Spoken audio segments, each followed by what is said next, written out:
Reality and Perception. Contribution to the Revolutionary Theory of Knowledge.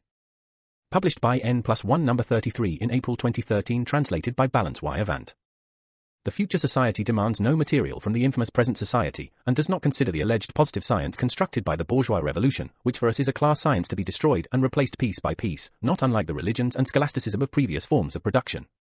In a totally revolutionary manner, we have constructed the science of the life of society and its future outcome. When this work of the human mind will be perfect, and it can only be perfect after the killing of capitalism, its civilization, its schools, its science, and its thieving technology, man will be able for the first time to write even the science and history of physical nature and to know the great problems of the life of the universe. Thesis of Naples, 1965. As usual, let us anticipate some conclusions so that it is clear, before going into the exposition, what we want to prove. Revolutionary theory, by definition, cannot compromise with the ideology of the ruling class without distorting itself. On the other hand, we normally call it class theory improperly. If the dominant ideology can only be that of the ruling class, the dominated class cannot have its own ideology from which to derive a specific theory. It is therefore necessary to first distill from the dominant ideology the dominant theory, and then separate from what is specific to the present society what, in the dynamics of the ongoing revolution, is already an anticipation of the future society. This is the general sense of the quotation from Marx that we placed at the opening of our internet site. If it were not possible to derive the data of the future society from the present one, as it is, any attempt to blow up the latter would be quixotic. The revolutionary theory therefore does not fall from the sky. It is not a creation of the intellect, but arises from the material clash between the present and future modes of production. We will see in the course of the exposition that the part of the general theory concerning knowledge entails going beyond mere sensory perception to achieve the necessary capacity for abstraction, thus achieving the capacity to do science. We would not proceed an inch if we did not answer the questions: who is the subject that acquires the capacity for abstraction by going beyond mere sensory perception? And is not every revolt, as Marx himself admits, the result of the oppressed class's perception of reality? No revolution has ever asserted itself as a result of the assumption of a theory by the mass of revolutionaries, nor even as a result of practices employed by programmatically prepared minorities. Instead, in every victorious revolution, there has always been a unity of fact between the knowledge achieved by the historical party of the revolution and the deployment of the masses in spontaneous movement, the only guarantee for the development of the formal party. In the decisive part of its dynamics, knowledge takes its start in the form of an intuition, an effective, non-demonstrative knowledge. Intelligence with its calculations, its accounts, its demonstrations, its proofs will come later, italics ours. The novelty, the new conquest, the new knowledge does not need proof, it needs faith. It does not need doubt, it needs struggle. It does not need reason, it needs strength. Its content is not called art or science, it is called revolution. From the original myth etc. see bibliography. In the chronology of the great revolutions, Neolithic, ancient, feudal, bourgeois and communist, we are faced with the most decisive of all.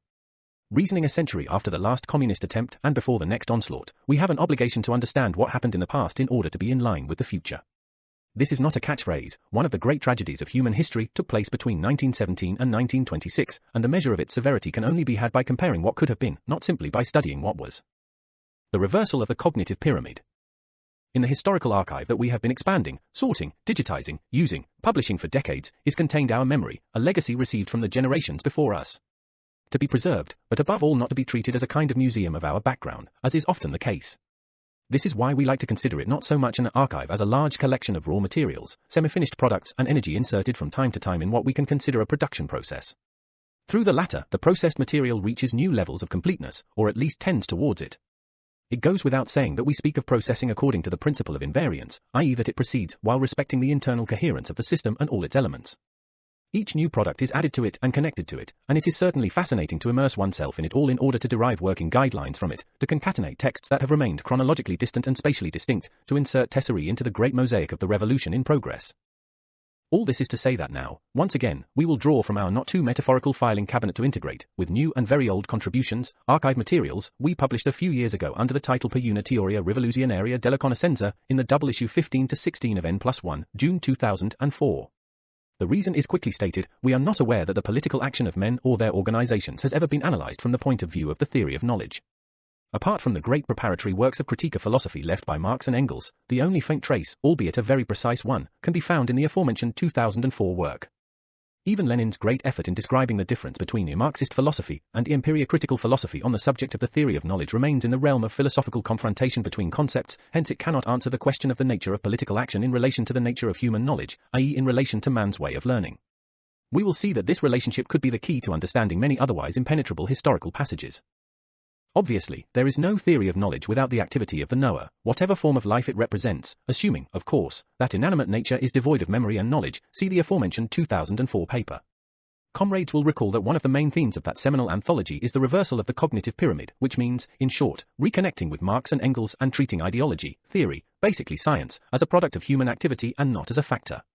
It is perhaps worth reiterating that it is the state of the socio-economic system that determines men's ideas, so that even scientific theory is born a posteriori to explain, rationalize or standardize the production and reproduction processes of our species. Ultimately, man drew nautical charts after millennia of sailing, he gave scientific accommodation to the laws of thermodynamics after the steam engine was invented and built, a physics of electricity was developed after batteries, dynamos, and light bulbs were built. And so on. The extreme conclusion with respect to this reversals is, in its political scope, we cannot have a complete revolutionary theory of knowledge until the edifice on which current knowledge has developed is torn down. However, we can obtain a valuable approximation by placing ourselves in perspective, by projecting ourselves into the future society, at least as far as the negation of the categories of the present one is concerned.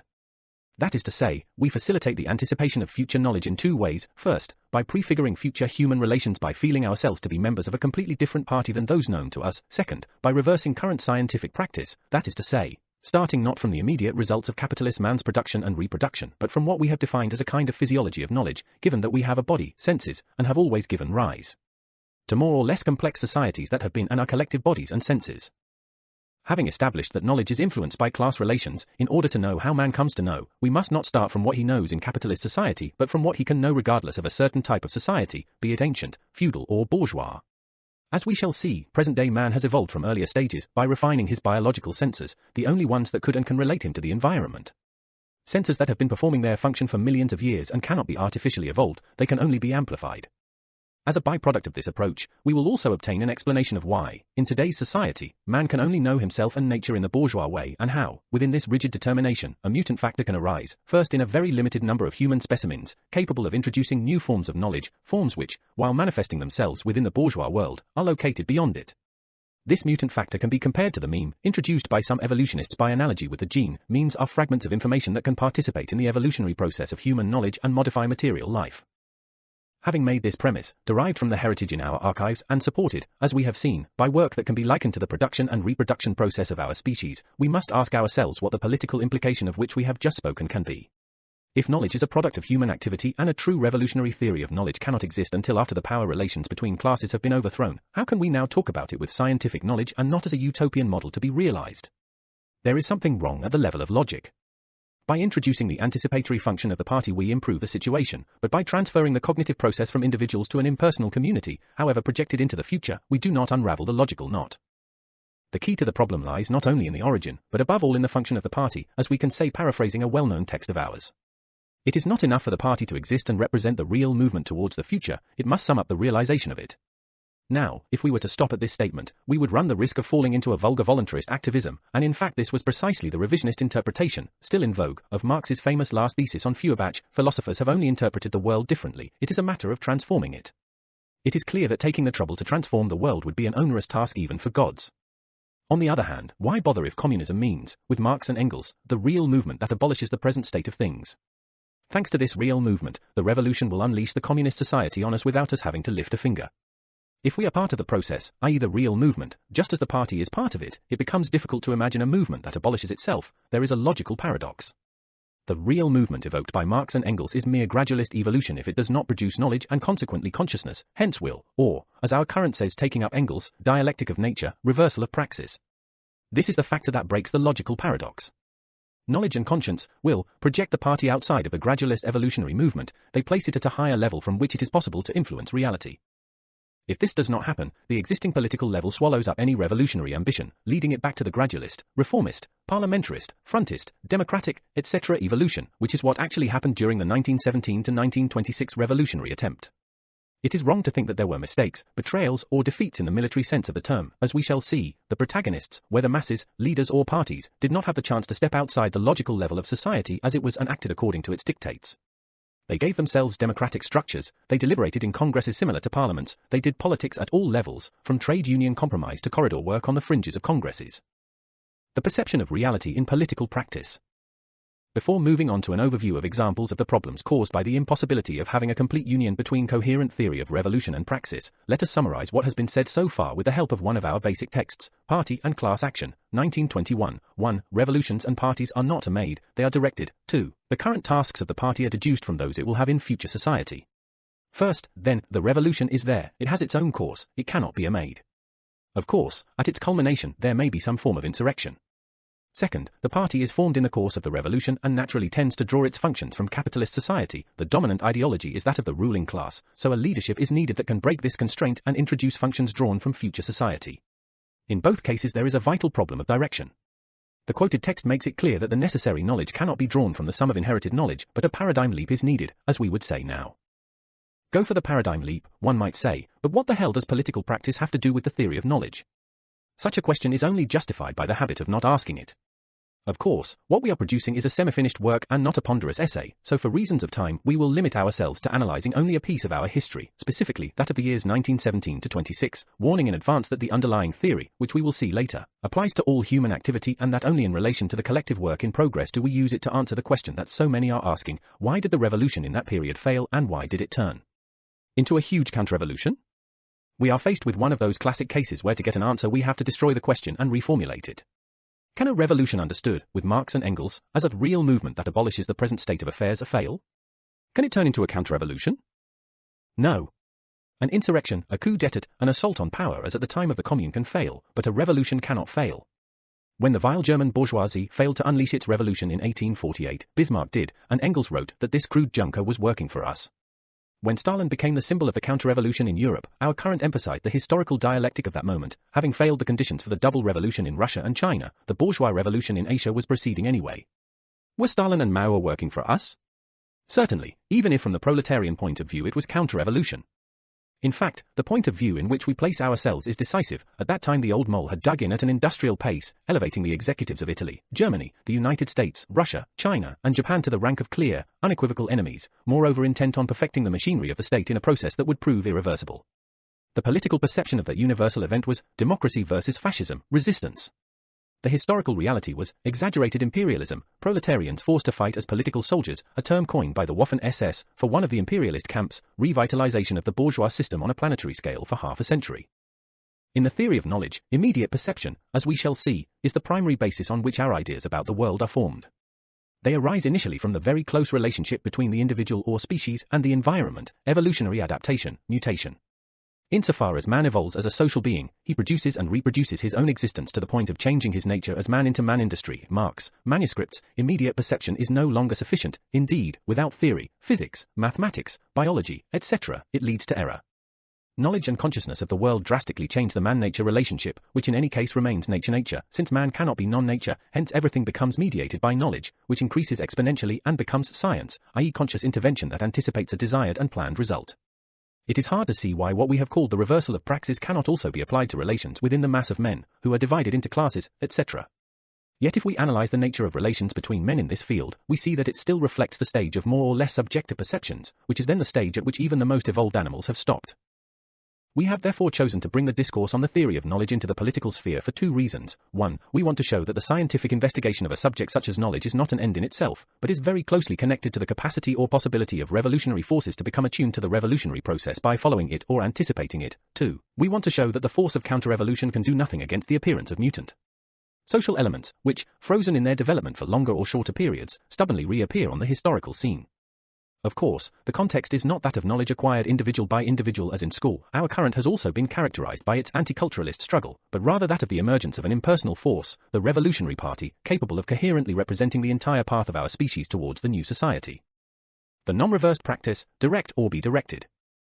In the second volume of our History of the Communist Left, there is a chapter devoted to the Second Congress of the Communist International in 1920, entitled A Culmination and a Crossroads. The terms are formally accurate, culmination, because in that year the International tended to overcome the democratic improvisation with which its founding Congress had been prepared the previous year. Under predominant Bolshevik influence it produces theoretically unexceptionable theses. It demands greater rigor from its members for membership. It correctly frames the historical phases of the bourgeois and proletarian revolutions. It appeals to communist internationalism by calling for the formation of a single party of world revolution. Crossroads, because the CI could have effectively been the trigger for revolution in Europe and thus in the world only by remaining faithful to the theses produced, which it was not.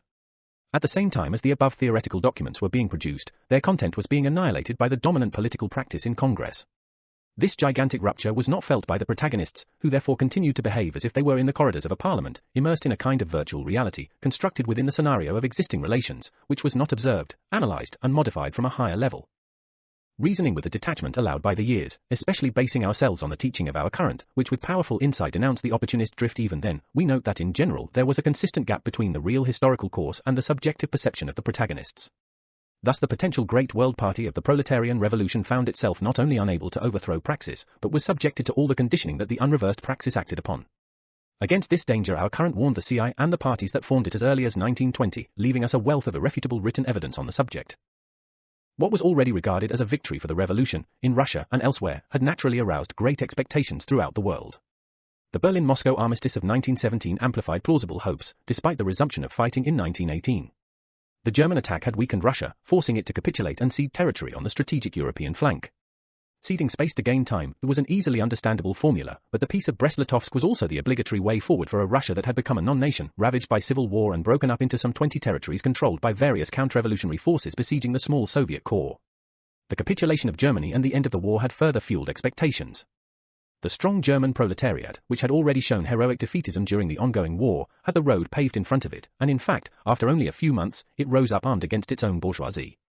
The massacre that had followed, the repeated and failed attempts with the Munich and Budapest Republic of Councils, had not led to a more precise redefinition of tactics. On the contrary, they had led the Bolsheviks to rather artificially stimulate the construction of the Third International. From this moment, March 1919, to the Second Congress, July 1920, history saw a divergent progression between the ebb of revolution in Europe and the rise, with relative consolidation, of Soviet power in Russia, which inexorably begins to identify itself with the state. But the phenomenon is not felt, or, if it is ignored. All Bolshevik leaders are convinced that it is a matter of a few months, after which Germany will throw the strength of its proletariat onto the field. The defeats are attributed to the nefarious influence of the social traitors. Lenin is among the most optimistic. Zinoviev speaks of such a vertiginous process that it will lead to victory even within a few weeks, not only in Europe but also in the rest of the world.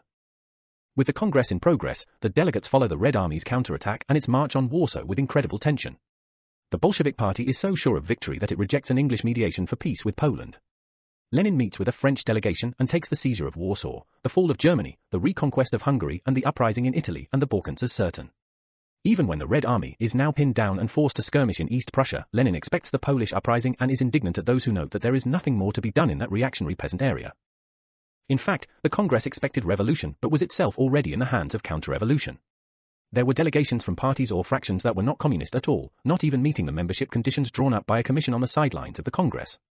The French delegation, for example, was led by Marcel Cachan, an interventionist social nationalist whom the Italian delegates asked to be thrown out, silenced by the Russians because he represented tens of thousands of organized people. Let us pause for a moment at this point. It is evident that in what has been listed so far, albeit in an ultra-synthetic way, there is all the evidence to realize the divergence between the actual facts and the perception that individuals and organizations as a whole had of the facts themselves. Apart from our comrades at the time and other little-regarded congressmen, everyone was convinced that Small's flaws in revolutionary coherence were irrelevant. How could one point more or less in the list of conditions of admission affect them? Could a tactical clarification or some corridor agreement change the impetuous course of the ongoing revolution? The seizure of power in Russia and the imminent explosion of mighty Germany were facts in themselves sufficient to justify both optimism and indifference to theoretical and tactical derogations. In nature there can be small realities that produce large effects, let alone if these realities are not small at all but are only perceived as such. Take Germany, the country that most influenced the counter-revolution in Europe and Russia. Between 1919 and 1920 in Germany there were two communist parties, the KPD and KAPD, Communist Party of Germany and Workers' Party of Germany, and an Independent Social Democratic Party, USPD. In the background was the large, electorally, Social Democratic Party of Germany, SPD. The left wing of the USPD had asked for membership of the International, which, confident of the revolution's outcome, had stalled thinking that the independents, swinging between Social Democrats and Communists, would eventually move towards the latter. Instead, the revolution delayed, and the CI agreed to negotiations for the entry of the USPD on the condition that right-wing elements etc. would be expelled so that a merger with the Communist Party could take place. From the merger between the right wing of the KPD and the left wing of the USPD came the VKPD, Unified Communist Party, at the end of 1920. These were political games in the bourgeois tradition, but they were considered quite normal. The trouble was that the CI considered the German proletariat as a whole to be revolutionary, believing that its part, framed in the Social Democratic Party and the Independence Party, was susceptible to communist influence. The pestiferous democratic conception led to reasoning on the basis of majorities, or at least numbers, without taking into account the complexity of relations, not only in Germany. It is only from this perspective that one can understand why the CI was even influenced by mere German election figures. In the 1920 election, the Communist Party had taken 500,000 votes, the Independents 5 million and the Social Democratic Party 6 million. The leaders of the International did not even think it conceivable that within the German revolutionary proletariat there would actually be 1 to 10 unfavorable proportions for the Communist Party. This produced a policy with a nefarious influence on the parties in all other countries. How can one believe that parliamentarism serves any purpose and at the same time not believe what it reflects? The perception of reality in party-state diplomacy. In March 1920, in Copenhagen, there is an extra-political meeting between representatives of the PSI and the Russian party under the interested eye of the respective governments with a view to resuming trade relations. Nitti himself facilitates the contacts. Present were Bombaci for the PSI, Cabrini for the League of Cooperatives and Litvinov for the Russian state. In April, the PSI sent, again with Nitti's support, a technical mission to study the achievements of the Soviet government. All the Italian delegates travelled with regular passports, something that had proved impossible on other similar occasions. These missions had nothing directly to do with the forthcoming Congress, since the date was not yet known, and in fact elements from outside the promoting parties participated in them. However, the list of delegates who were to travel to Moscow was drawn up in Copenhagen. They left Milan and were met at the Russian border by Zinoviev, who only then warned them of the imminent Second CI Congress. On the train, corridor maneuvers are already taking place. Zinoviev discusses with Bombaci the expulsion of the ultra-reformists from the PSI. Cerati, who defends the right-wingers, travelled on the same train, was not informed of the talks and made a political case. The delegation, having arrived in Moscow, split up. One part devotes itself to the Congress, the other to finalising the trade agreements made in Copenhagen. At the Congress, the PSI delegates realised to their surprise that a delegation from the communist left, Bordiga, De Meo, Pauleno, has been invited separately. The surprise is even greater when they learn that the invitation came from Lenin himself. The latter had presumably drawn up differentiated lists, as transpires from a letter to Geller dated the 20th of June, 1920, in which he asks him to track down exactly and by name Francesco Misiano, a left-wing maximalist. Bordiga was already travelling on behalf of the fraction in order to make contact with left-wing elements in Switzerland, Germany, Holland and Denmark. From Germany he had sent some notes for the party press, criticising the USPD, KPD attempts at rapprochement, justifying the split of the KAPD, albeit in the light of a different theoretical approach to the question of abstentionism. These hints on that environmental situation at the Second Congress can easily be integrated with the description of the political clash of those years in the second volume of the History of the Communist Left. Here we would like above all to highlight the inadequacy of the structure that was supposed to prefigure the World Party of the Proletariat. Bordiga had been invited as a representative of the fraction, and therefore without voting rights. But he represented the real level reached by Italian communism, while the official PSI delegation was almost entirely composed of right-wing elements, not only distant from communism but often also from a serious reformist democratic socialism. It was precisely those characters that, apart from the ambiguous Cerati, Lenin, and the CI, demanded to expel without much fuss. Why did these situations arise? Lenin had recognized in the Soviet, the organ of the Italian left, the same revolutionary coherence as Bolshevism. Anti-parliamentarism was a common element and the need to separate from the reformists also. But at the Congress, the Bolshevik Party distributed Lenin's pamphlet on extremism, an infantile disease of communism, to every single delegate. The contradiction was blatant. The drastic condemnation of a few elements deemed extremist was the order of the day, while no one paid attention to the ridiculous laxity towards the mass of guests who, conditions of admission in hand, were to be thrown out. The right-wing Italian delegation epitomized the situation perfectly. Equipped with spaghetti, sausages, and flasks of wine to cope with the shortcomings caused by the Civil War, they had not set themselves the task of theoretical and political verification. They were not looking for a connection to the world revolution. On the one hand, they were scheming. Cerati was a champion in that field. On the other, they were subserving a novel model of government. As if to see how a little machine works, he anticipated the future pilgrimages of the Bernard Shaw, the Curzio Malaparte or the hideous Mr. and Mrs. Webb, all of whom would later travel to Stalinist Russia as observers. Zinoviev had a nice saying. We didn't know that any reformists had arrived. We had the most complete confidence in Cerati as in all the people he had led with him. We considered them elements that were still confused, but whose devotion to the proletarian cause was truly sincere. But what a proletarian cause! Those people were immediately at ease, trespassing in the corridors of the former Tsarist palaces. Exponents of the corrupt Italic petty bourgeoisie, they let pass over their impermeable skins the head-washing of a Lenin, who was terrible but had no experience of how tough the Italian opportunists were. They, faced with repeated attacks not only from Lenin but also from Trotsky, Zinoviev, Bukharin, had not reacted, as if the matter did not concern them. On the contrary, Cerati defended on behalf of the entire delegation both Turati, who was not there, and D. Aragona, who was present. He criticized the invitation to Bordiga and Pauleno, the latter representing the socialist youth, without being contradicted. Finally, the representatives of the cooperatives and trade unions, having done their economic exchange work and recorded the characteristics of the model analyzed, simply left without even attending the Congress. This was the matter on which the Bolsheviks relied so much. And it was more or less the same in every country. The following year the CI theorized the need for a united front. One more year and, as far as Italy was concerned, where the Communist Party of Italy had just been formed by splitting from the PSI, the International ordered reunification with the latter on the sole condition that the right-wingers were expelled. On the margins of the Fourth Congress the PCDI delegates were grouped together in the infamous Hotel Lux and subjected to pressure of all kinds on what was immediately called the Italian question, so much so that Bordiga, from Italy, had to intervene several times. Here is one of the many coded letters sent to Moscow. It seems to us that, in Moscow, you surround everything the communists say and do with mistrust, while you smile at all the scalzicans of Italian politics. It would be up to you to react to this way of doing things and to inform us in time of the direction being taken there. Should you then be persuaded of those tactical truths that we by our limited nature do not understand and with which we are not suited, would you at least, by your epistolary eloquence, share with us such enlightenment, so as not to leave us in darkness and error?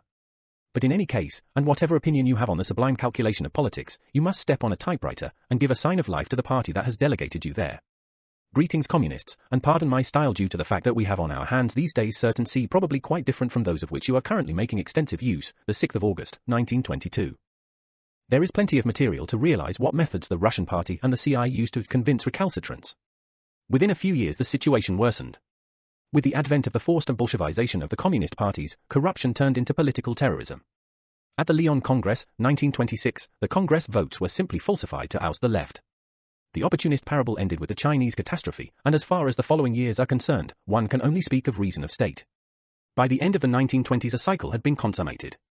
For those who wish to treasure it, the lessons of the counter-revolutions, as one of our texts is entitled, are formidable. Reality and perception according to the bourgeois revolution. This brief account, reduced to events, i.e. stripped of grand intentions and the apparatus of texts, is certainly hard to digest, but it can help us understand the gap between reality and perception during the greatest revolution humanity has ever undertaken, the one we have been living through since the manifesto was published. The claim to fight bourgeois society by remaining within it, without matching action to theory, i.e. without a reversal of praxis, is the deadliest epistemological error the party of revolution can fall into. The trouble is that it is not really an error. The discrepancy between reality and perception has produced an enormous amount of philosophical material for millennia and continues to produce it even at the level of scientific knowledge. There is a small problem of meaning that we must overcome before proceeding. At one time, in philosophical language, perceiving referred to objects or situations acquired by the senses and understood as such. Today, the term is part of normal language and is used more in reference to the difference that can exist between what is detected by our senses, subjectively, and what can be detected objectively by a measurement. For example, there is an actual difference between the temperature perceived depending on humidity, wind, clothes worn, and that measured by a thermometer. This is less trivial than it might seem at first glance, but we will not enter the field of diatribes on induction and deduction, etc., or the even more insidious field of physical indeterminism, for which the object-to-subject dualism disappears. We therefore remain in the field of perception as an individual or collective sensation that is variable and almost always erroneous, or rather different, from an objective measurement. Galileo was one of the first scientists to theorize the need to criticize results obtained through the misleading senses and to seek them instead through abstraction supported by objective measurements that would allow experimental verification. The materialist and atheist Enlightenment took the Galilean method to its philosophical consequences, and the bourgeois revolution placed it at the basis of the scientific and technical revolution that engulfed Europe and the world from then on. The Galilean paradigm is acquired by Marx in his exposition on method, Introduction to For the Critique of Political Economy, 1857, and resists the attacks of new discoveries or formalizations so well even today that it is evoked in the cognitive schemes of Newton, Einstein, Lenin, Bateson, right up to our current, compare to Einstein and some schemes for the reversal of praxis. There is no doubt that it is a product of the bourgeois revolution that ours has also acquired, just as there is no doubt that it is a product of the ancient slave society that is Euclidean geometry, which in turn survives very well even though non-Euclidean geometries have emerged in the meantime. Why then is it so difficult for our revolution to find human instruments, individuals or collectivities, capable not only of understanding these issues and incorporating them into their political theses, but also of using them as a weapon to direct men and events instead of being directed? Galileo's aim with his studies was not to win a round in a theological dispute, as in the Middle Ages. Nor was he trying to convince the priests. Gone were the days of the confrontation between wise men, no longer the Abelard and Bernard, currents within a mode of production, but directly men reflecting different modes of production. It was not a matter of taking sides for Aristotle and Ptolemy against Copernicus and Galileo and vice versa, but of understanding nature in the light of the source industry, without theological or philosophical interpretations, i.e. deriving theories without aligning sentences but facts, abstractions based on reality, experiments. Galileo was not a good philosopher, he was bad at speculation, but he was a great scientist, comfortable designing mental and real experiments to prove his theories. And to do this he used not Latin but the vernacular, bringing scientific texts to literary heights. He regarded his method as our militia, binding students, friends, protectors and purchasers. He told his opponents, look inside the blessed telescope and you will see the Medicean planets revolving around Jupiter. Instead of deriving hypotheses in the absence of knowledge, you will know facts from which to derive certainties after calculating and experimenting. Copernicus did not denounce the old geocentric system as wrong. He simply had a lot of data at his disposal to create a more precise theoretical model that corresponded to the motions of the cosmos. From the point of view of relative motions, it is the same thing to put the Earth or the Sun at the center of the system, so to argue over principles is beyond the scope of scientific observation, theory, and verification. Men had always seen the Moon and the Sun revolving around the Earth, and the fact that this was also the case for Jupiter's satellites could not convince anyone of the need to change reference. The evidence was there. Greek, Arabic, medieval and Renaissance astrolabes worked, and there were admirable explanatory manuals. Galileo realized that a cleansing operation was necessary so that the scientific data would not be polluted by subjective perception. The latter had to be eliminated. The leap into a new era was of gigantic magnitude. How can one, tradition said, eliminate what our senses tell us, if they, apart from the perfection of faith, are all we possess to know the world? The revolution replied that no, it is not true that we only possess the senses through which we perceive reality. We have geometry, mathematics, astronomy, all instruments derived from our observation of the world, but which are now something else. They are powerful means to understand the world, removed from what the individual feels, universal even in the hands of no matter who. These essential references should be supplemented with what we have already written on the subject in the past and need not be repeated. Let us only recall the very important note at the beginning of our text Elements of Marxist Economics, where we expound on the need, if one wants to do science, to deal with measurable quantities, i.e. to lead the qualitative back to the quantitative or, at any rate, to realities that can be treated according to invariance, such as the always equal calculation of the area of infinite polygons, etc. The Industrial Revolution followed the bourgeois revolution that freed society from the suffocating limitations of the feudal era. Industry takes full possession of the new science and the social productive force expands at an exponential rate. Everything converges towards the accumulation of the potential necessary for our revolution. The latter's theory records the highest levels of human knowledge and anticipates its further developments, machine system, automation, social brain, freeing labor power from the production process, etc. But in the end, when the facts are tested, the theory finds no application in relations between men and parties. Even in the Third International, the use of the old bourgeois categories within a structure based on the bourgeois model takes over. The parties of the revolution themselves, to varying degrees, had adapted to this model. Opportunism, parliamentarism, transformism, revisionism and other plagues in ism had invested them with the well-known results. The workers rose up everywhere, but their momentum tragically collided with parliaments, congresses, frontist theses, betrayals, tactical swings. A catastrophe. Rome-Moscow via Berlin or vice versa. We are used to naming our surroundings and also to grouping the various objects of our observation into sets. In front of us we have a bottle, 3 glasses, 2 microphones, 40 chairs, and so on. We refine the description of what we name and list, so the bottle is green, the glass is transparent, the microphone is on, the chairs are lined up. We, observers, know how to give qualitative descriptions by delving into the qualities of the observed, putting in imagination, art, creative flair and a host of other things that respond to a relationship between the outside we perceive and what we carry inside, whether innate or acquired. But that 3 glasses, that quantitative element affixed to the object, that utterly abstract and yet so important expression eliminates at once all our subjective perceptions of quality, forces us with an irrepressible violence into a community within which that datum is shared without possibility of discussion by Chinese and Americans, Vikings and Boers, without democracy, majorities or debates on opposing theses. That threef has no color, no taste, no temperature, no depth. In short, it does not stimulate any of the 5 senses, it does not generate passions of the heart or brain. It does not even have value, an abstract category with which this society has abundantly intoxicated us. Yet without that insignificant little numerical sign, today's society, indeed, humanity, would not even be conceivable. The story is well known. According to tradition, Pythagoras was the first philosopher to discover a relationship between the world of nature and the world of abstractions. He was what would later be called a metaphysician, and it was precisely by going beyond physics that he introduced into human knowledge a principle that, like Galileo's we have mentioned, changed the way the world was conceived. Until then, on one side was nature, on the other man and his thinking. To tell the truth, even today we continue to perceive a dichotomy between man and nature, and the population of the globe quietly continues to think that this is fine, but as far as science is concerned, with Pythagoras, we find ourselves at one of its fundamental, revolutionary turning points. In practice he noted, starting with music, that certain aspects of arts and crafts, specifically human phenomena, were traceable to numbers. And since arts and crafts realized their purpose with material instruments, that is, made of elaborate natural matter, numbers represented the point of contact between the world of matter and the world of the spirit. We do not know whether this point of contact represented for him an overcoming of the matter-spirit dichotomy, but in fact his motto "everything is number" leads to one of the syllogisms that only later, with the advent of logic, caused philosophers, i.e. the scientists of the time, so many headaches. If everything is number and nature, spirit are part of the whole, then nature, spirit are number, i.e. the same thing. This necessary result recurs many times in history, but men, in their generality, still behave in a natural's way, i.e. without using the power of the appropriate instruments to overthrow praxis. Thus, in a normal life, both nature, thought dichotomies and discussions about a paper world, as Galileo called a fabulation incapable of understanding nature, persist.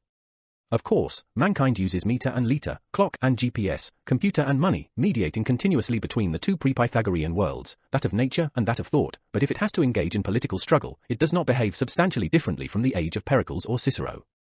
The empire of subjective perception continues undaunted to dominate us. The number of those who adopt the criteria of abstraction as a bridge between nature and thought remains statistically negligible outside of science subservient to commodity production.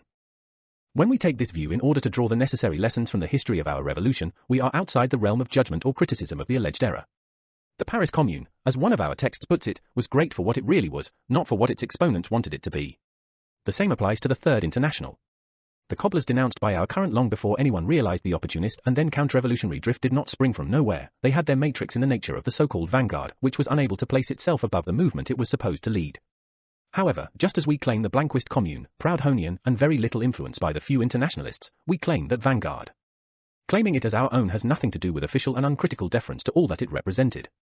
On the contrary, it is precisely in identifying its limits, by means of a precise autopsy on its corpse, that we are able to understand its greatness, which allowed it to reach the peak we spoke of, even if, having reached them crossroads, it did not take the road that we as a current expected. We realize the enormous epistemological leap that our current required of the protagonists on the scene of the revolution. An atypical historical determination, recognized as such even by Lenin, had triggered an insurrectional process in Russia, while revolutionary tension was growing throughout Europe. The main capitalist countries on which the material power of the revolution rested were England, France, Germany, and Italy. In terms of insurrectionary potential, Old England was cut off due to age limits. France had not been able to unleash its traditional political potential, and its proletariat had not been able to prevent the worst scum of politicalism, Cashan, Frossard, etc., from leading it. Germany, industrially powerful, was too young a country, with a still naive proletariat, a swinging communist movement and a murderous social democracy. Italy had an underdeveloped industry but a very combative proletariat, a socialist party in the hands of the maximalist current that at least had managed to avoid supporting the war, and a fledgling communist party, very strong in relation to the alignment in the field and the industrial reality, and above all well-equipped theoretically thanks to historic battles against the oldest bourgeoisie in the world and the most pandering opportunism. Russia had developed, thanks to the internationalist school of emigration, a remarkable communist core, tempered for struggle and capable as a whole of great theoretical coherence, qualities that had allowed a coherent path towards insurrection and seizure of power. This synthesis, however extreme, clearly tells us that the only two forces capable of facing the revolutionary ferment at the end of the war without betraying, indeed without having already betrayed, were the Russian and the Italian forces. The principle identified by Marx, reported by Mering, taken up by our current and never contradicted by the facts, that the proletarian revolution marches from west to east starting from Central Europe, would have demanded a preferential welding between the new Italian party and the party that had taken power in Russia. A de facto identity had matured between them, the Soviet, Bolshevism, plant of every climate, even if contacts and collaboration were problematic. This welding was to strongly influence the situation in Germany, whose proletariat was unable, despite its strength, to counter opportunism, being, more than in other countries, still imbued with democracy. See the phenomenon of councilism. One understands that such a scheme is difficult to accept even by elements that refer to the Italian communist left in a coherent manner. This difficulty is the result of an absolutely subjective perception, foreign to a scientific model, but then as now it was in fact unthinkable from a Russian geohistorical point of view to look at the apparently insignificant Italy instead of the mighty Germany, Europe's leading industrial power. Material determinations, political predisposition, and recent events placed Russia in the optimal condition to fall into an epistemological error of incalculable consequences. In geopolitics, i.e. the study of geographical determinations on politics, maps, colors, delimitation of zones of influence are essential. In the modern version, it is customary to abandon planispheres and draw spherical zones centered on the subject state to show with immediate graphic effect its perception of the context of its relationship with neighboring states. The term used is just that. Russia was in the most favorable conditions to exaggerate a map of its perception. In addition to being a great power, Germany had shared the Eastern Front with Russia on a historic friction line.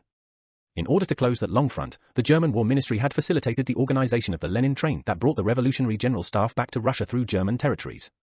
The painful peace of Brest-Litovsk had taken a quarter of its European territories from Russia. It had anticipated the end of the war, but the Bolsheviks only had to hope for social consequences in Germany so that the unleashing of revolutionary potential would allow the treaty to be annulled, which it did. With the war over, effectively the German proletariat had gone into attack formation, leading to justified optimism in Moscow about the revolutionary prospect. But the historical order was now reversed, the revolution was now to march from the east to the west, and the Russian communists bore the tremendous responsibility for its direction. It was an unnatural situation. The result was that political influence continued to march from west to east, but not with Germany as a power denying itself in order to merge into the revolution. This was Marx's wish, but as a power, and that was all, with the social democratic butchers Ebert, Noske, and Scheidman at its head. The PCDI and the perception of the revolution. In 1925, the communist left published an article entitled The Opportunist Danger and the International. It was a very harsh denunciation of the tactical drift underway, initiated under the weight of contingent national or international situations. It was not the first denunciation, nor was it the last, but in it the nature of the new opportunism was particularly highlighted. To be guided by contingent situations was to lower the tasks of world revolution to the level of bourgeois politics. The degenerative process was not identified with that of the Second International, although it was given the same appellations, opportunism, revisionism, tacticalism, etc., but was considered more serious. Bernstein and Coetzee had theorized that the movement is everything and the end nothing, that socialism could be merged with democracy. In a sense, their action was consistent with an explicit theory. The Third International did not. It swore by principles, sacralized a Marxism-Leninism worthy of a religion, and acted in defiance of any principle. A few weeks after the complex debate of the Third Congress, the United Front emerged, of which nothing was said in the deliberations of that one. The workers' government did not appear until after the decisions of the February 1922 enlargement. It disappeared or was partly attenuated in the decisions of the Fourth Congress, to serve as a basis in the time following the tactics in Germany. Only at the close of the Fifth Congress, and with great reluctance, did anything leak out about the other serious step of the proposed unity with Amsterdam. The new tactic, as usual, is a fait accompli before an international body has examined it. Now we have always demanded that in matters of tactics decisions should be peremptory and preventive, not posthumous. Art. Sit. Today we can note the high level of criticism better than then. Prior decisions were demanded. What else does it mean if not plans? Evidently, the steering center of the revolution had abdicated the need for the reversal of praxis. In Darwin's theory, adaptation to the environment is envisaged, and without theory, i.e. without design, without overthrow of praxis, the environment stabilizes, homeostatizes with all the life forms it harbors. The dialectic implicit in the theory of evolution is that organisms mutate, register change at the genetic level, and snap to a different form. Indeed, rather than evolution, one should speak of revolution, as some contemporary scientists seem to admit. Man is capable of intervening in the evolutionary process, at least as far as his own works and society are concerned. If he merely receives impulses through his senses and acts solely on the basis of them, he does not introduce new elements into the process itself. The left had already taken a stand on this subject several times, and always its voice within the party and the International had provoked fierce intolerance and finally complete marginalization. The more the perverse effects of the criticized decisions became evident, the more the forces within the party and the International that sought to restore coherence between theory and practice were ignored and fought against. In 1924 an important article had appeared in the left's journal Prometheus, Communism and the National Question. In it responded, by bringing the argument back to theory, to one of the many aberrations of the International. In practice it had begun to slide from the conception that Germany was the powerful country at the heart of the revolution, to that according to which it was instead a country oppressed by the oppressive conditions imposed at Versailles by the victors of the war. A national question for Germany was put forward, as was the custom at the time, whereby a rapprochement between the communists and the social patriotic movement was hypothesized. The irrepressible Rodek, already the director on behalf of the CI of the Frontist rapprochement with German social democracy, became an advocate of this rapprochement, even extolling the spirit of sacrifice of the nationalists who had fallen to defend the Ruhr from French occupation. It was evidently at its height, but the left responded calmly by bringing the matter back to its material substance, cleansed of immediatist encrustations. Absolutely to be rejected, he wrote, is the thesis that communist policy is derived from a simple examination of situations. It must be borne in mind that this examination must be conducted in the light of a well-defined theory that lays down binding principles. This is not a matter of a prioristic ideas, but of a historical program rooted in times before the International itself existed, a program that it has already laid down as the basis of its political action. The way of coordinating individual solutions to this general aim is embodied in postulates acquired by the party, and which present themselves as the cornerstones of its program and tactical methods. These postulates are not immutable and revealed dogmas, but are in turn the conclusion of a general and systematic examination of the situation of the whole of human society in the present historical period, in which exact account is taken of all the facts that fall under our experience. We do not deny that this examination is in continuous development and that the conclusions are always being revised, but it is certain that we could not exist as a world party if the historical experience that the proletariat already possesses did not allow our critique to construct a program and a set of rules of political conduct. Art. Cit Prometheus No. for to 1924. By 1924, those who showed the greatest intolerance of theoretical appeals were about to win. In the specific case of Germany, the enormity of the slip was obvious, but not to those who were experiencing it immersed in the world that suggested the infamous examination of situations.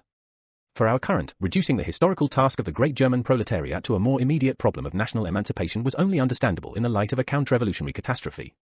And to think that just a short time earlier, the proletariat itself had been attributed the function of a revolutionary engine capable of pulling Europe along. Had not Marx said that idealist petty bourgeois Germany would only assert itself as a nation by denying itself? And had he not deduced from this, after the war with France, that Germany's great industrial power, now in full development, would clash with backward Russia, opening the way to world revolution? Now revolutionary Russia was pushing Germany back into the idealistic and patriotic quagmire of the petty bourgeoisie. Something huge was at stake. Such upheavals could not be produced by men making mistakes alone. At the time, it was only natural to blame opportunism or even opportunists. Lenin had already warned against such a conception, even though he himself occasionally slipped on this point in the field war. Later our current made it clear that so-called opportunism was not a phenomenon that could be moralistically attributed to men or parties with reprehensible behavior, but was a social phenomenon, to be assessed solely on the basis of the material determinations that produced it.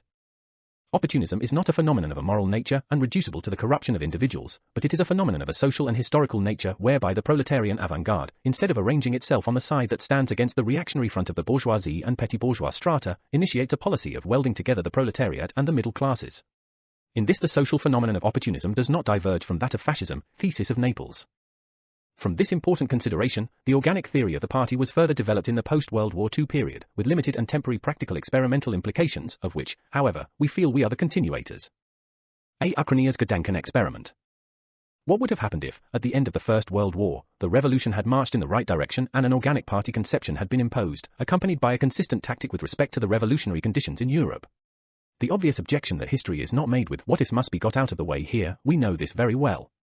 However, we also know that, for educational purposes, scenarios from the past, from Thermopylae to Dien Bien Phu, are reproduced in war schools and alternative conditions are simulated, which can either confirm the results of reality or significantly alter them. This was once done with the physical reproduction of theaters of war, moving toy soldiers, artillery, cavalry. Today, it is done with sophisticated computer programs, some of which are also on the market.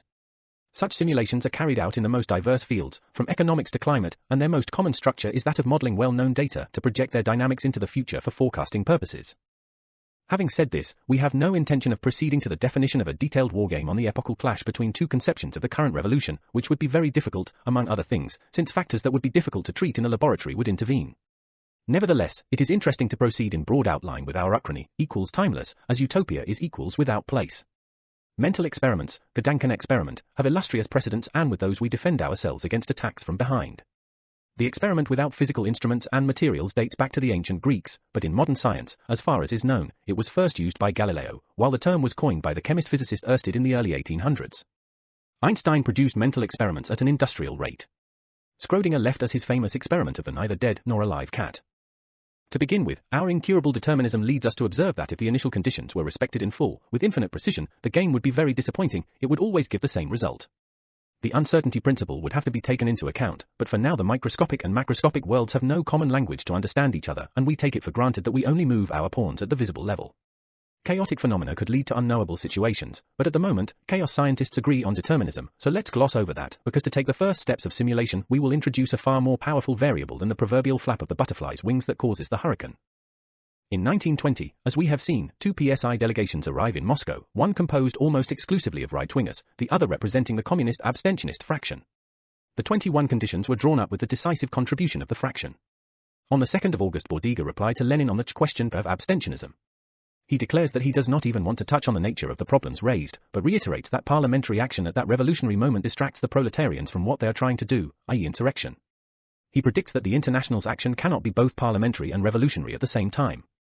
He throws out a phrase to which the congressmen remain indifferent. I would not like, he says, that with the participation of communist ministers in bourgeois government, the way would be opened, after the conquest of power, to the participation of bourgeois ministers in communist government. Which meant the dictatorship of the proletariat, an absurdity that unfortunately had already been seen in Hungary. The achronic variable is as follows. As early as 1919 Lenin, who in the general programmatic confusion is the only one in objective agreement with the Italian left, instead of insisting on the frontist road, thoroughly analyzes the latter's path and recognizes that it is true, as Bordiga says, that the communists are all anti-parliamentary. At the Second Congress, he demands that the conditions of admission be simplified, interpreted to the letter and applied on the spot. After which most of those present are forced to leave the Congress and the parliamentary question is settled between the only ones left, i.e. the Russians, the Italians of the communist fraction and a few others from the minor parties, perhaps a few Germans. Bordiga agrees with Lenin on revolutionary parliamentarism and together they specify its meaning, destruction of parliament from within. The left had effectively dropped the prejudice the first parliamentarian who slips up is out of the party and out of the International. No parliamentarian resists democratic corruption and so they are all automatically thrown out of the party and the CI. The question is extinguished. The consequences of the Second Congress of the CI are reflected in the Third Congress. From 1920 to 1921, as the glue of the CI failed, the faux communist parties disintegrated. A fast track was established between the Bolshevik Party and the CPDI, the only two truly communist parties. Discussions begin on the meaning of organic centralism. The system of parliament-like democratic congresses is abandoned. The heavy artillery of theory besieges what remains of the German party on two fronts. The tactic of the single front is considered a mistake, confirmed by the Hungarian disaster. The parties in the other countries, where of course only communist elements remain, are recomposed without regard to the winning majorities. With no remnants of bourgeois society in its way, in 1922 the Communist International accepted the Rome Theses and, on that basis, proclaimed the full fusion of the Communist Party of Russia, the Orthodox Communist Party of Germany and the Communist Party of Italy. The United World Party of the Proletariat was born with headquarters in Berlin. Contacts immediately began with the Chinese Communist Party for its dissolution within the World Communist Party. As a byproduct of such a scenario, of course the Italian centrists get out of the way, starting with Gramsci who goes to study a philosophy of history with Croce and Gentile. Etc., etc. Is this a game? Perhaps. But let us imagine that a comparable situation will arise again. It will be one thing to start out with the same view of the battlefield and the forces at play, it will be quite another to have verified what trouble a lack of theory can cause. It is as if we could give Napoleon the chance to repeat the Battle of Waterloo or the invasion of Russia by changing strategy and tactics on the basis of proven experience. In the case of the Second CI Congress, decisive consequences can already be deduced from the hypothetical drastic measure on the conditions of admission, the full application of which would have wiped out almost all of the congressmen, obligatorily provoking a chain reaction. If this did not happen in reality, it is only because the prevailing politicking contemplates as natural the signing of a manifesto document that one intends not to comply with. The consequences of a reversal of this practice can therefore be imagined, each of the 21 points alone would have made a clean sweep. Let us not hazard further steps, but in a scenario of the possible, we would at the very least have achieved the preservation of the World Party. In the actual unfolding of events, only the memory of the communist left was saved. Results achieved by humanity. The reader who follows us a little astonished at such an argument should rest assured, our current is in the habit of scrambling our interlocutor from time to time to test his or her resilience. In Russia and Revolution, just to give an example that serves us in context, to show in which fragment of time the October and its consequences are located, we take the subject out of context and, tackling the enigma of space and time, we make a tour from the atomists to modern cosmologists via Thomas Aquinas and Giordano Bruno. And all to say that, in space, the revolutions can be infinite, because of the complexity of social organisms on Earth, and all the more so if, suggested by the cosmic comparison, we think, as is fashionable, of the Martians and all the extrasolar planetians. In time, the series of revolutions has a beginning and an end, their series lies between primitive communism and the communism of our social program. Thus, among the infinite types of possible revolutions in space, even virtual space, such as ours, there is the achronic variant, provided it is plausible. In time, i.e. in the historical series of the maturity of the revolution itself, the Russian one ranks among the double ones, with overlapping periodization, as the quoted text defines them. In the first case, we have a scenario with open solutions, in the second, we are bound to a given form, present in a finite series. In other words, the Russian Revolution could only be twofold, but its outcome could be bourgeois or proletarian in an infinite number of ways. Those who would base their knowledge of the great event that was the October solely on their own perception and that handed down by others, would dispense with this whole scheme and could read an entire library from it, extracting only what the protagonists said about themselves: vanguard of the world revolution, revolution against capital, betrayed revolution, building socialism in one country, frontism up to the great patriotic war on the side of the imperialists with various partisanship. And so on according to the sources. We used to say that from the bourgeois outburst, the one that actually occurred, only the memory of the left has been saved as coherently revolutionary. This is true, but it needs integration. There is not only the memory of the left, there is also the real change in the world. Today, 2011, the Time series presents only mono-revolutions, i.e. communist, and that's it, no longer double, let alone bourgeois. The general setup of capitalism is of a very modern type, with relative surplus value drainage, machinism, automation, productive lightness, irreversible release of labor power. Practical activism, that of those who believe they can transform the world by doing politics in the old way, still exists, but only as ideology. In fact, political praxis has become exclusively parasitic, compared to. The corpse still walks. Those who still conceive of the class movement and its leadership, party, as something to be built are but a residual remnant from the demolition of the Berlin Wall and all that it unduly separated. It is the revolution that commands, that chooses its instruments. First you adhere to it, then you give yourself a theoretical reason. It is no coincidence that Marx compares communism to a demon that can only be overcome by submitting to it. Practical experiments, he says, can be conquered with weapons, but theory is invincible and is bound to permeate everything. Handling ideas instead of facts is unnatural because, as we have seen with Galileo, our sensory perception has evolved this way, but correctives are always easier to adopt. When popular scientific works become bestsellers and scientific pamphlets are placed in newspapers by the millions, disseminated like flyers at bargain prices, it does not mean that we are all becoming conscious scientists, but that the paradigm has shifted and industry can market and mass sell consequential goods. All this may be unconscious as long as one wants, but the revisionist currents that believe change is possible with talk in Parliament have had their day. Of course, parliaments exist and will probably exist as long as the bourgeoisie exists, but they have persisted out of mere inertia since they received their initial impetus with the fall of the Bastille. On the contrary, the real movement that destroys the present state of affairs lives by a motion of its own that is reinforced over time and that needs to be understood. The theory that unites the objective movement with its subjective understanding is the primary prerequisite that makes possible the application of the social will, i.e. the overthrow of praxis. The work of destroying the existing must therefore be supported at the same time as the theory for the future, i.e. the conscious project of the future itself, is affirmed. A part of humanity, whether communist or not, is coming to the conclusion that one can no longer live like this. The historical party is configured as the whole of this humanity. It would be foolish to think that the doctrine of the proletarian revolution, which emerged as a result of the bourgeois revolution, would die out. In reality, it is growing stronger. The ideological capitulations of the bourgeoisie in the face of our theory are no longer counted. Even explicit admissions of the relevance of Marx's findings are beginning to take place. Anyway, communism is dead, right? Red Terror doctor with his bum doesn't scare anyone anymore. Apart from this, by far the most interesting phenomenon is the material shift towards the realization of a massed social brain. We were the only current in the world to consider the phenomenon important and to study it, even experimentally, extending Marx's hints, and now not only is everyone talking about it, but they cannot help but do so because the development of a social superorganism is underway. Its evolution is there for all to see. It is spreading neurons and synapses, still proceeding according to the criterion of trial and error corrections, but at an impressive speed and certainty. When people spoke of organic centralism in the 1920s, they did so more in criticism of this democratic centralism that was still a remnant of the bourgeois revolution in the party. But the criticism was extended to the general democratic principle, a theme addressed programmatically in 1922 in the Theoretical Journal of the CPDI. The adjective organic, which has organs, was meant to be the negation of a hierarchical, pyramidal. Today, one no longer has to affirm by negation. In 1964, during the preparatory work on fundamental theses, organic centralism was very precisely referred to the biological structure of living organisms, in which differentiated organs contribute to the functions of the whole. In the resulting theses, known as the Naples Theses, a dialectic is introduced between the existing party, which emerges as the antithesis to the Democratic Party, and the party of the future, which will no longer have anything to do with bourgeois society. In the theses, the basis of development is the historical party to which organized labor groups adhere, but the focus is on the fact that these contingent groups are a guarantee for the future emergence of the true party only if they assimilate the concept of organicity to the full Milan Theses. The task is immense, since it is necessary to prevent on the edge of time continuity from breaking down, despite the counter-revolution, but there are no other solutions. The theses of Naples say even more. As the revolution matures, the party that becomes its instrument as the organ of the proletarian class begins to be no longer just a party that opposes other parties in a battle for power, but to represent the interests of the entire human race. In this sense it will have to die out or at least become exclusively an organ of the species. There was a time when such talk not only generated rejection in political circles, but was not even understood.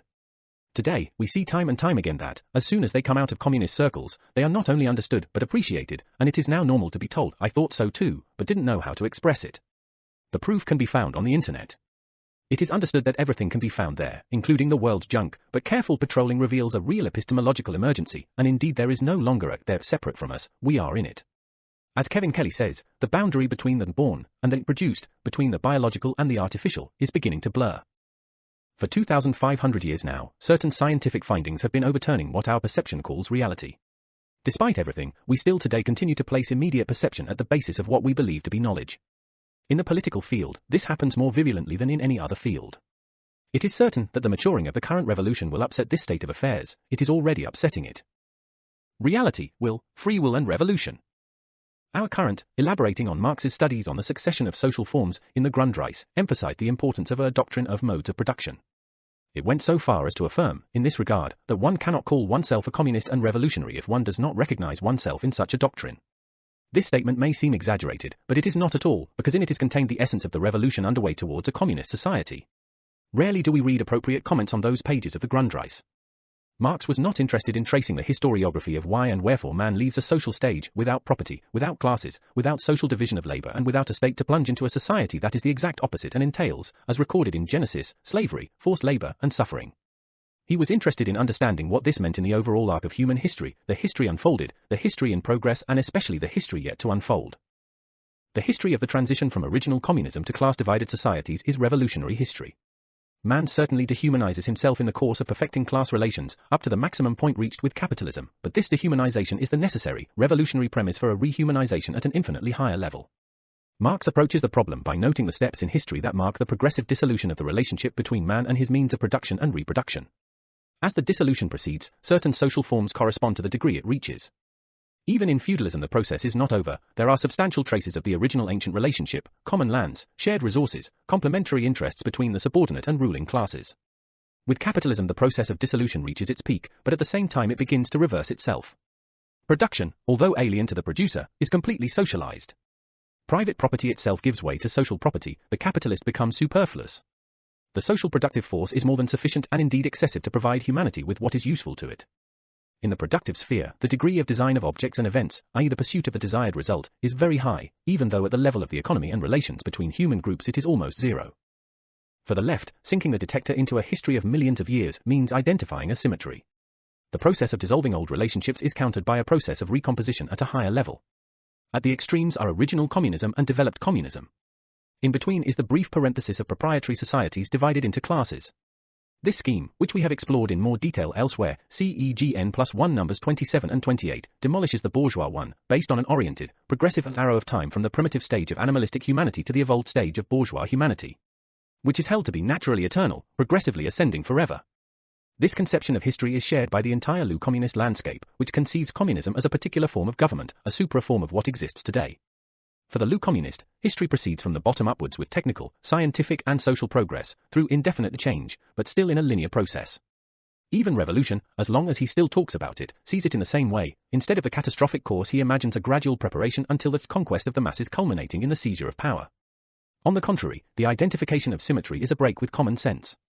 Instead of time flowing unidirectionally, a perception shared by billions of people, symmetry brings the revolutionary process back to a space of phases, which can only be identified by abandoning common sense and adopting the scientific method. We perceive the space around us as a continuum. We take two matches, tie them in the shape of a plus, and we have a formalization of space in 2 dimensions. We add a third match by placing it at right angles in the intersection, and we have described space in 3 dimensions. We cannot introduce a further match that is at right angles to the others, so we say that space has 3 dimensions and that this is a law of nature. Let us replace the matches with an abstraction we call x, y, z, and make a mental diagram of continuous infinite space stretching over 3 dimensions. In nature, this space is full of objects, alas discrete ones. That nature functions on 2 incompatible planes? Never fear, each object is located at a point where the 3 matches, the 3 coordinates x, y, z, pass through. We can know the exact position of each object, placed at one of the infinite points in space. Have we discretized continuous space? Well, that little word infinite brings us back to the logical paradoxes of the Eleatic school, but the scheme works. We can calculate the position of anything in space. As we move, a problem pops up and we have to add, as long as it is understood that we can only do this for one point relative to another. Speaking of movement, some objects are stationary, others move. Some are only stationary in relation to the planet on which we place our feet, others move in relation to the planet and stars and galaxies, etc. The matter becomes complicated. But to make a long story short, we manage to reconcile discrete and continuous, i.e. we also manage to calculate relative motion in time, accelerations, then we discover the concept of mass and see that it varies with the variation of energy, and we arrive at establishing that mass and energy, space and time are not separate things, but form a whole. We have just found a kind of theory of the absolute, which we call relativity, by the way, and we realize that, investigating the structure of matter, our beautiful theory of the continuum goes out the window, in the infinitely small, perhaps precisely because matter and energy are the same thing, as we have just demonstrated with extraordinary efficiency in Hiroshima and Nagasaki, the scenario is completely different. Microscopic particles rebel against the usual calculations of the macroscopic world. Photons and electrons behave as waves or particles depending on whether we observe them or not. We cannot reconcile position and motion, and we find that we have 2 incompatible theories about the universe. In the cognitive process that we have just summarized, man has gradually had to overcome the stumbling block of anti-intuitive solutions. Weight is not mass and gravity is not a property of matter but a deformation of space. The millennia-long history of science is the history of overcoming immediate perception, despite the fact that it itself cannot arise from anything other than our primary perceptions. While we wait for human knowledge to overcome the stumbling block of the new dichotomy between macro and microscopic, between continuous and discrete, probably in the future society, we keep this achievement. How will it be possible for so-called political activity to even resemble scientific activity?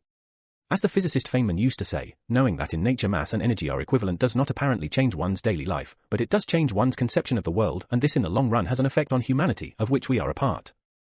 In order to emphasize the objective difficulty of bringing the study of human and interclass relations at least to the level reached by bourgeois science, despite its basic tear of being developed and used under the sign of the ruling class and its ideology, we will resort to a very simple experiment. On the facing page, the two figures on the left show parallels that appear deformed due to the context. In those on the right, the lines appear of different sizes. If we took a ruler and, in accordance with the experimental method, checked, we would see that the lines in one case are straight, in the other have the same measurement. In the natural context, the same determinations come into play, so our senses almost always lead to similarly distorted results.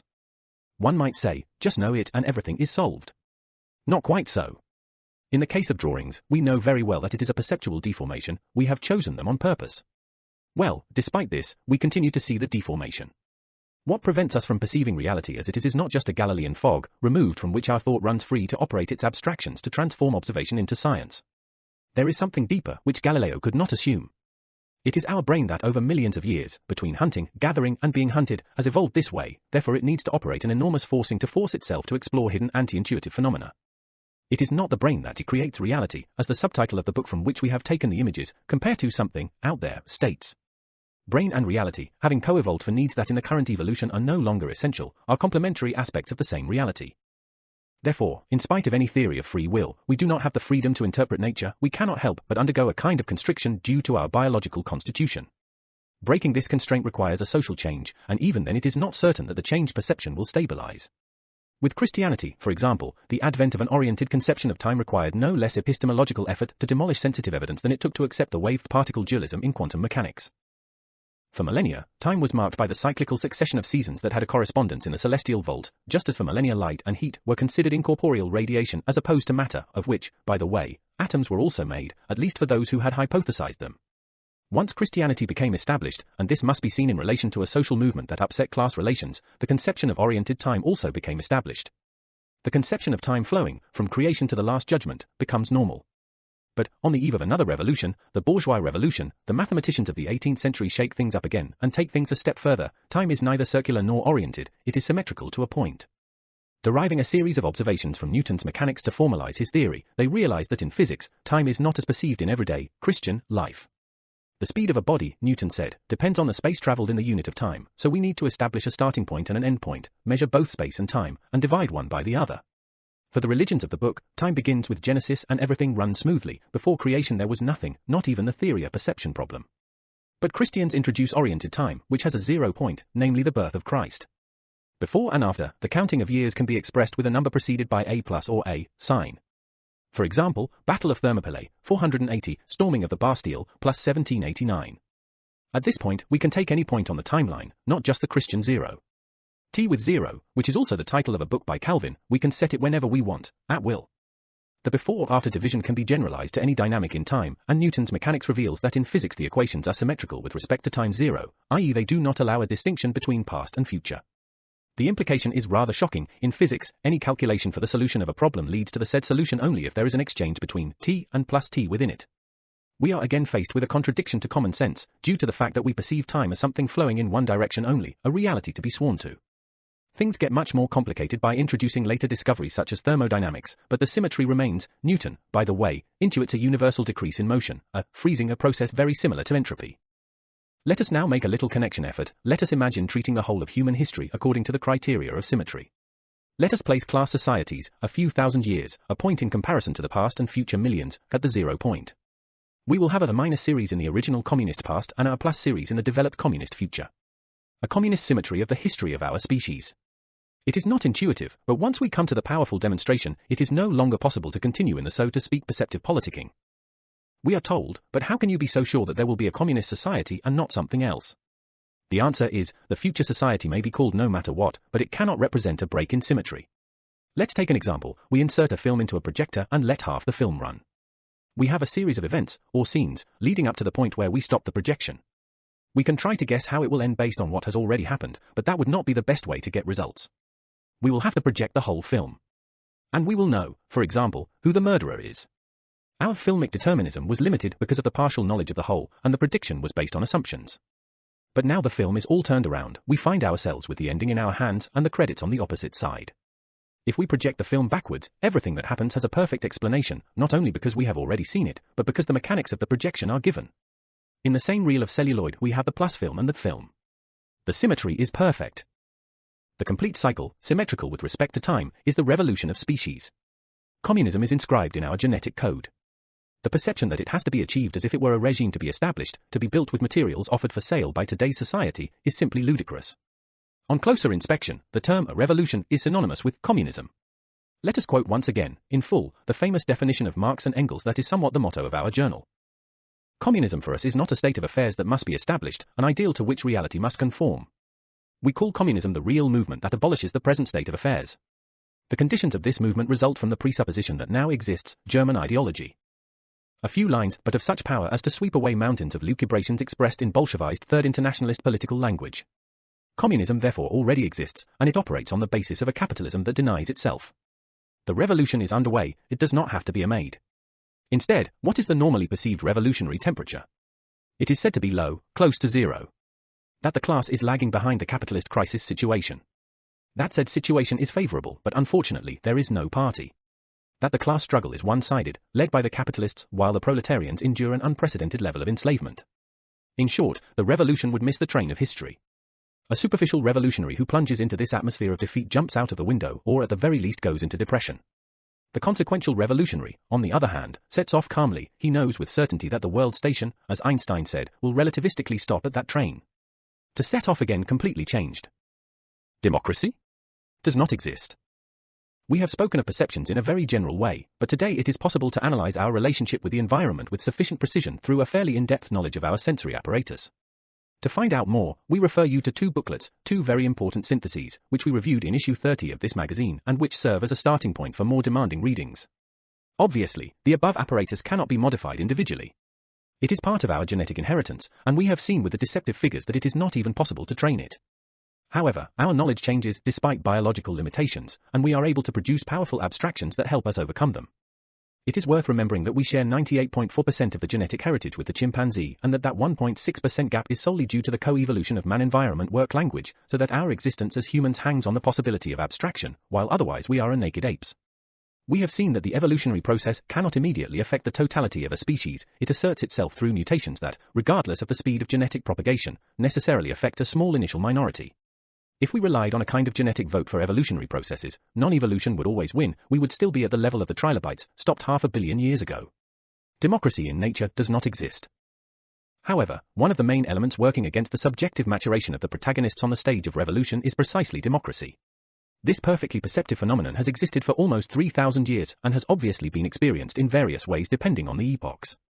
In ours, the capitalist era, it is deeply embedded in the dominant ideology and has taken on particular aspects, linking itself more than in other eras to the mode of production. Libert and Egaliter today turns closely linked to the market, free commodities, freedom to sell labor power on the market, and to value. Money is the general equivalent that makes commodities of very different qualities comparable.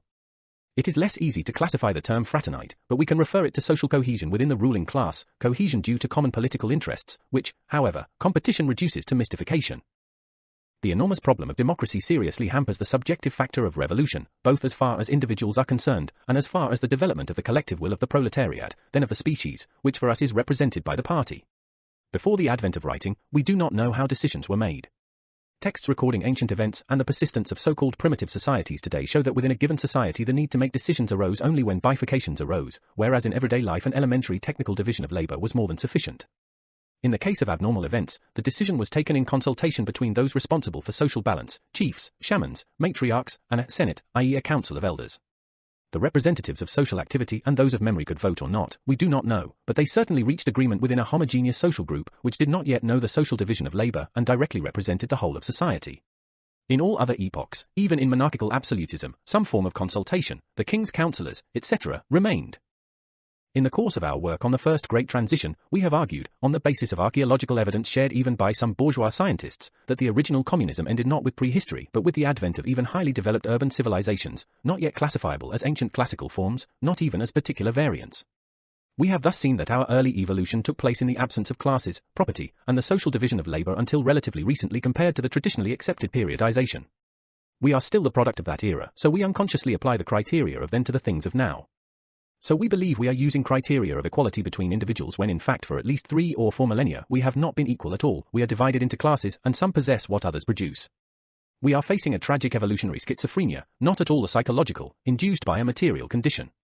Communism is in our genetic inheritance, as some naturalists, compared to Edward Wilson, are trying to point out without obviously using these terms, but the advent of new social relations has forced us to distort ourselves, even though atavistic memories of the original communism probably persist in us and in society.